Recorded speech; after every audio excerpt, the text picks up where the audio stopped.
Israel, people are looking up to you. Even in Gaza also, people dah kenal you.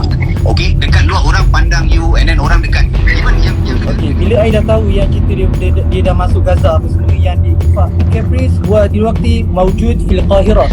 Walakin IG memang 3 orang tak boleh. Wallahi memang 3 orang tak boleh. Chris yang dia kena buat muka sedih. Bismillahirrahmanirrahim. Assalamualaikum warahmatullahi wabarakatuh. Nahmaduhu wa nasta'inuhu wa nastaghfiruh wa na'udzu billahi min syururi anfusina wa min sayyiati a'malina. Man yahdihillahu fala mudhillalah wa man yudlil fala hadiyalah. Wa nashhadu an la ilaha illallah wa nashhadu anna Muhammadan abduhu wa rasuluh. Amma ba'du. Alhamdulillah dan selamat sejahtera pada semua sekali. Terima kasih kerana ambil tahu, ambil berat, tanya berkenaan saya. Ramai juga yang selalu bertanya. Bersyukur pada Allah. Saya bersyukur dengan apa segala nikmat yang Allah beri dalam hidup saya selama ini. Dan tapi hari ini saya balik daripada Gaza, Palestin. Saya semenjak daripada Mesir lagi, macam-macam ujian, tekanan yang datang. Tapi saya macam biasalah. Saya kalau orang yang kenal, saya memang takkan suka, sebab saya tahu kalau orang cakap sesuatu saya balas, nanti akan menjadi-jadi kan. So saya memang dah lama memang diamkan, saya tak nak cakap apa-apa. Tapi semenjak ni daripada Caprice Live, kemudian hari ni Nadia Nuri viral lah tentang saya, dan benda tu yang paling saya, kalau tentang saya sebenarnya okey je. Saya memang dah biasa daripada kecil macam ni. Semuanya okey je. Tapi bila anak saya jumpa saya menangis, isteri saya menangis dan tanya saya kenapa, macam saya buat, macam saya ada macam kes-kes yang macam besar begini. So saya terus dan termasuk juga ahli keluarga saya dan juga tim saya semua sekali lah. Ramai isteri yang menangis semua sekali. Macam inilah, kita dah penat kan buat ni. Tapi saya kalau boleh saya tak nak balas. Pada awal lagi saya tak pernah keluarkan satu kenyataan pun daripada apa orang kata tentang saya. Satu pun kenyataan belum saya keluarkan. Tapi hari ni saya pergi ke balai untuk buat report polis kerana dia sangat mengganggu, menyedihkan. Dalam kata lain, saya kecewa lah. Sebab daripada awal ayah saya sendiri tahu tentang ni, dia pun sedih, kecewa. Anak saya, isteri saya dan juga isteri, keluarga, tim saya semua sekali. Jadi saya buat report polis untuk saya nak menafikan semua sekali dakwaan-dakwaan, tuduhan pada saya tu semua sekali memang langsung tak berasas dan memang fitnah semata-mata. Saya boleh jawab semua tu sekelip mata, saya boleh jawab semua sekali. Memang tak ada, wallahi tak ada semua sekali. Dan itulah saya buat report polis, dan saya juga yang selebihnya, saya semua apa-apa tuduhan ni semua sekali kat mana-mana saya akan serahkan pada peguam yang saya lantik khas untuk ni. Dan insyaAllah dalam masa terdekat ni saya akan beritahulah tentang yang lain-lain, tentang semua tuduhan tu untuk saya jawab nanti insyaAllah. Dalam report polis tu, apa yang Ustaz minta polis buat? So berdasarkan kenyataan polis sendiri supaya isu ni tak diperpanjangkan. Sebenarnya pada awal orang kata jangan bergaduh, jangan ni, tapi memang saya memang tak pernah balas satu pun apa-apa orang tuduh pada saya. Belum pernah saya balas lagi lah. So saya berdasarkan kenyataan polis beberapa hari lepas kan, yang tentang supaya jangan sesiapa lagi sebut tentang perkara ni. Tapi hari ni nampak macam boleh tahan juga tular tu, dan tuduhan tu banyak juga. Jadi saya rasa macam saya perlu jelaskan. Tapi dah sebab dah ada keluar kan arahan pada polis, so saya buat report polis untuk ni lah.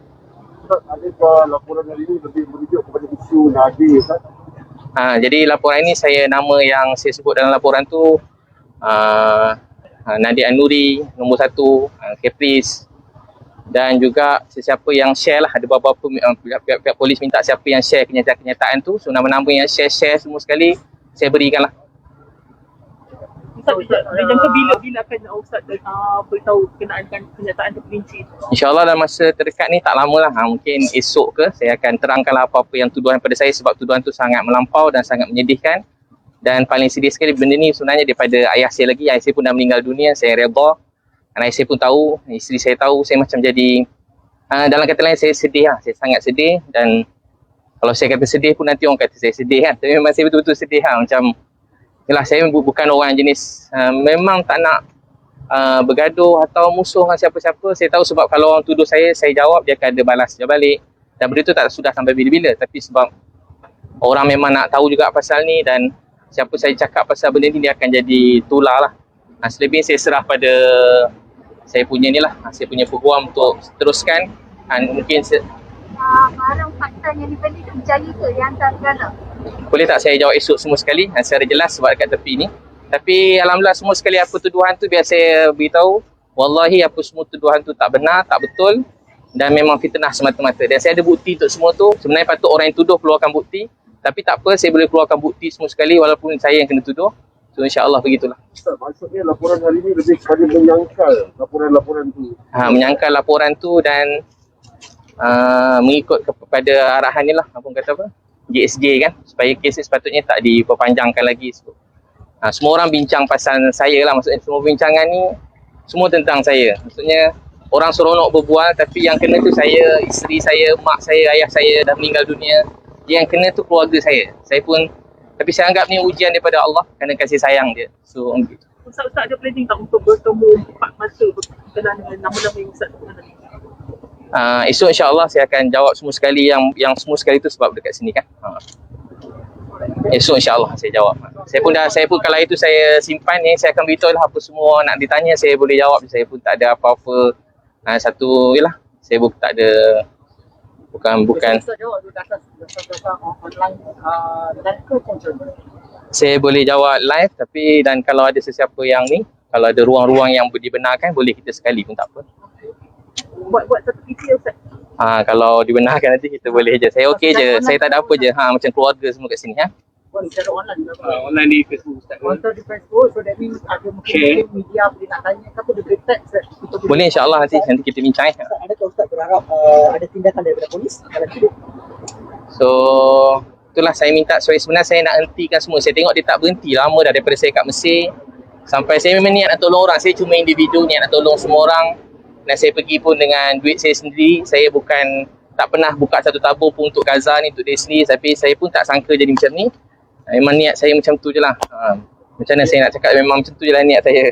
Kira Ustaz kata Ustaz masuk, yang kata dakwaan masuk pakai bayar 1,200 USD tu pakai duit sendiri lah, bukan duit dana. Semua tu duit saya sendiri. Tapi esok saya boleh tak saya jelaskan semua sekali esok. Alright. Boleh tanya sebab saya tahu banyak soalan tu daripada yang awak semua sekali.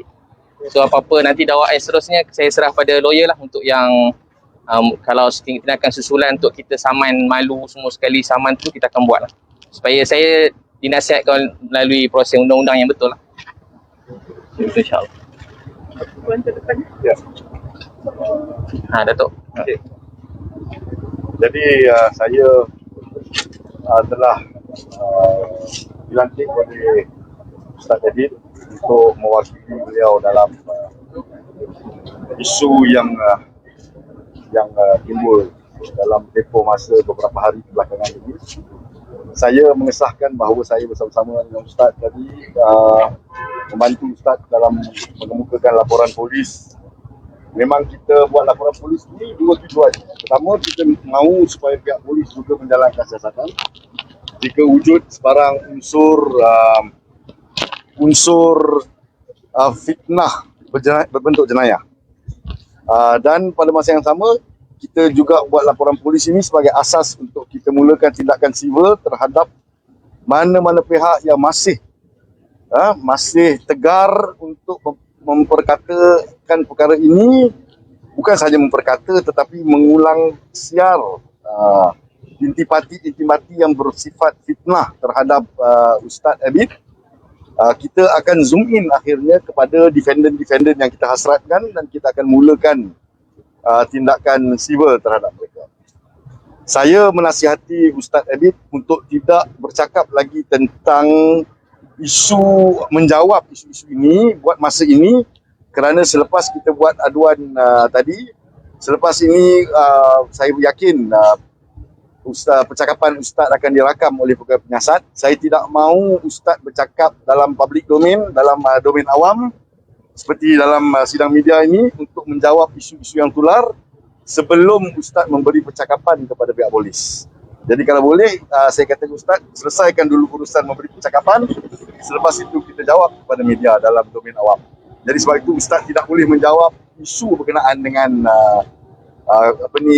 isu-isu fitnah yang ditimbulkan itu, kita tidak mau menyangkalnya sekarang. Kita tunggu Ustaz buat memberi percakapan dia kepada pihak polis. Baik, ada tak polis dah bagi time frame ke apa bila Ustaz akan memberi percakapan tu kepada polis nanti? Dia tidak menyatakan satu time frame yang tepat, tapi laporan ini akan disalin kepada balai polis yang saya difahamkan jika tidak silap saya di Tun Razak. Sebab itu dalam aduan tadi kita dah memberi satu alamat di mana kita mendapati kesalahan ini berlaku. Dia di dalam jurisdiction atau bidang kuasa Balai Tun Razak. Saya percaya penyiasat daripada Balai Tun Razak yang akan merakamkan percakapan Ustaz. Jadi biasanya, lazimnya dalam masa terdekat lah. Saya tak tahu nak kata, dia tidak menyatakan bila. Ya, tidak. Kalau saya tengok kat interview dalam posting di IG dia telah meminta maaf dengan pelbagai pihak termasuk ABU. Tapi difahamkan IG live akan tetap dijalankan pada malam ni dengan tajuk menegakkan benda yang basah. Tu mungkin ada unsur-unsur fitnah yang masih lagi berlanjutan. Itu kita akan tinjau. Kita akan tinjau apa yang berlaku dalam pelbagai platform yang ada termasuk IG live. Kalau mereka masih tegar untuk memperkatakan tentang isu ini, seperti saya kata tadi, akhirnya kita akan juruskan benda ini kepada defendant yang benar-benar tegar mahu mahukan satu forum berlangsung di mahkamah untuk dia nak memperkatakan apa yang dia nak katakan. Jadi kita akan cari mereka sebagai defendant, kita akan tarik mereka, seret mereka ke mahkamah untuk menghadapi proses undang-undang. Kalau yang dah berhenti, contohnya yang minta maaf, berhenti dan sebagainya, memang dalam pertimbangan Ustaz sendiri pun dia tidak mahu melanjutkan perkara ini terhadap mereka yang tidak tegar. Lagi. Mana Ustaz tanya, tak ada sajian mana-mana atas duit dan Ustaz sendiri. Begitulah. So saya pergi sana memang duit saya sendiri. Ada sahabat-sahabat, beberapa orang kawan-kawan yang sama-sama yang rapat dan juga beberapa kenalan di Facebook yang tu. Tapi memang saya tak pernah buka satu tabung pun tentang Gaza atau Palestin, tak pernah. Ini Ustaz bantu pihak yang berada di Gaza. Jadi begitu ya, nanti kita sambung nanti ya. Okey. Terima kasih banyak. Terima kasih Ustaz. Terima kasih. Terima kasih. Terima kasih semua. Datuk, nama Datuk.